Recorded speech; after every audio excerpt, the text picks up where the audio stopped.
Hello everyone, আসসালামু আলাইকুম। Welcome back to my another new blog. আজকে আমি বানাতে যাচ্ছি টমেটোর ভর্তা।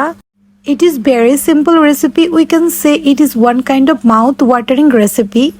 কিছুদিন আগে আমি আমার চ্যানেলে বেগুন ভর্তার একটা রেসিপি শেয়ার করেছিলাম। টমেটোর ভর্তা আর বেগুন ভর্তা অনেকটাই সিমিলার রেসিপি। অ্যাকচুয়ালি আমার কাছে মনে হয় পাটায় বাটা ভর্তার কোনো তুলনা হয় না।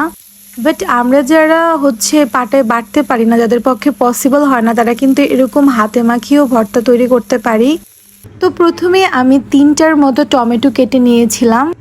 এরপর টমেটোগুলোকে 2 টুকরো করে কেটে একটা প্যানের মধ্যে ফ্রাই করতে দিয়ে দিয়েছিলাম। সাথে দিয়েছিলাম অল্প একটু সয়াবিন তেল। এরপর টমেটোগুলো যখন একটু পোড়া পোড়া একটু নরম হয়ে এসেছে, তখন আমি এগুলোকে তুলে ফেলেছি। আর পাশাপাশি ওই কড়াইতে আমি কিছু শুকনো মরিচ ভেজে নিয়েছিলাম। আজকে টমেটো ভর্তা তৈরি করতে আমার লেগেছিল পেঁয়াজ কুচি, ছিল ধনিয়া পাতা কুচি এবং শুকনো মরিচ ভাজা।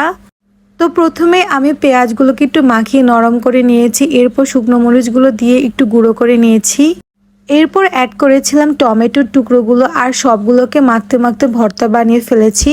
এরপর দিয়ে দিয়েছিলাম স্বাদ মতো লবণ, দিয়েছিলাম ধনিয়া পাতা কুচি এবং দিয়েছিলাম অল্প একটু সরিষার তেল।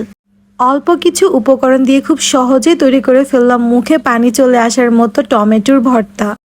কিছুদিন ধরে ফেসবুক এবং ইউটিউবের শর্ট ভিডিওগুলোতে দেখি সবাই একটা গান ইউজ করছে, টমাটার বারে মজেদার, টমাটার বারে মজেদার। তো আজকে টমেটোর ভর্তা বানিয়ে আমার কাছে ওই গানটা গাইতে ইচ্ছে করছিল। এনিওয়েজ, তো সবাই ভালো থাকো এবং সুস্থ থাকো। আজকের মতো এখানে বিদায়, আল্লাহ হাফিজ।